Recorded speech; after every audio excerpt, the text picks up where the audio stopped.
grew up locally in Archer and Gainesville, went to University of Florida for undergraduate as well as medical school. Um, I had actually had my own business in San Francisco for almost 10 years before moving back to Florida for family reasons. And I needed to reinvent what I did, find something, a new avenue, and I've always been interested in entrepreneurial endeavors, a little, off the beaten path.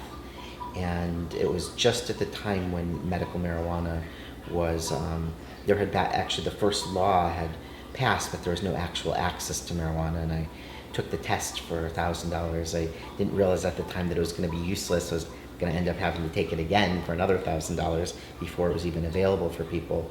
But that's when I of course was familiar, having been in California, with marijuana and legislation around that as well as for patients, and so it seemed like an interesting avenue. I knew there was something that helps patients quite a lot, and I thought I could be on the cutting edge of helping people here by heralding in medical marijuana.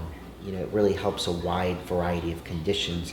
So with traditional medicines, they tend to be very targeted for one, specific set of symptoms or disease process, whereas marijuana, you have so many different processes that can be treated by it, and typically without the side effects that come with pharmaceutical medicines. A lot of patients are also feel more comfortable with marijuana because it's naturally derived, as opposed to, again, engineered by pharmaceutical companies. It's not an easy decision for an individual to make. It's an individual decision. You're not going to be referred to Dr. Davis. You have to individually say, I'm willing to commit not just time but resource to doing this process for X, Y, and Z reasons. I've lived with chronic pain and PTSD and anxiety for quite some time. And I've medicated with alcohol, I've medicated with a never-ending litany of NSAIDs and other pills that have frankly destroyed my body. And it came to a head earlier in the year after I had to have a couple of procedures done, because it was, no offense, doc, I hate doctors.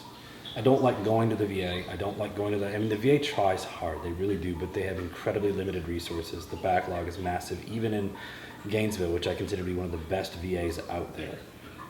It is very difficult, and I had to come to a decision that, okay, I'm now on all of these medications because I was on these other medications. This is a problem.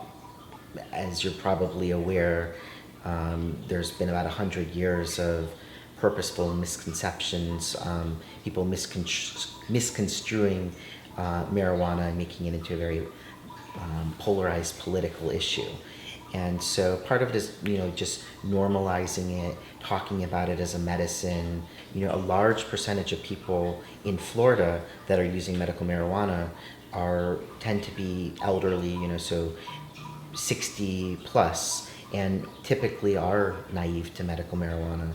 So I think a large part of it is, as with any, doctor, you kind of get to know somebody, you talk about other things other than medicine, and then ease my way into it.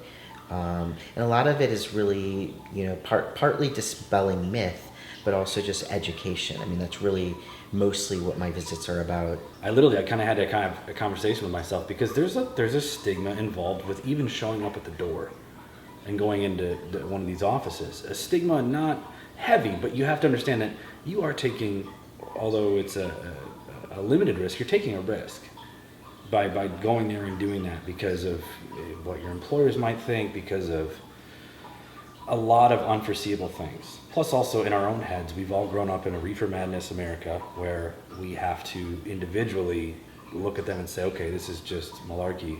Clearly that's not what this is for. And that's what made my decision. So it was, I want to say, early March when I finally said, you know what, I'm going to do it. There's a lot of different fees, different doctors charge different things. And so, yeah, it's in upfront. Insurance doesn't help. You have to, you have to have some resources to be able to do this process individually. Florida does not make it easy, and that's by design. And I get it. I absolutely get it. I think part of the process, making it a little bit easier and less cumbersome on physicians, if you want more physicians to participate, then that's going to have to be done. Making it a little bit easier and more streamlined for patients, I think, would be helpful.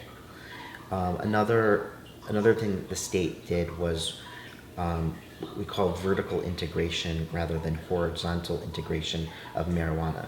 So what that means is, in Florida, you have a very small, select number of companies that are allotted licenses to be the growers of marijuana, the processors of the marijuana, and the sellers of marijuana.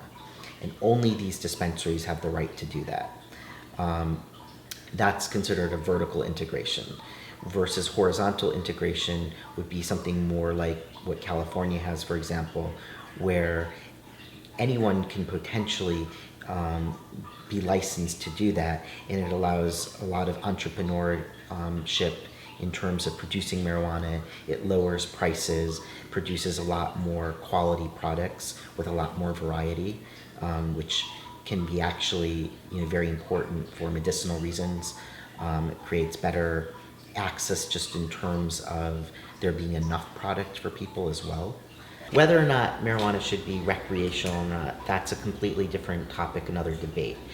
But it is legal for medicinal purposes, and as such it should be treated like a medicine, and patients as well as doctors that use marijuana legally and for medical purposes, they shouldn't be discriminated against.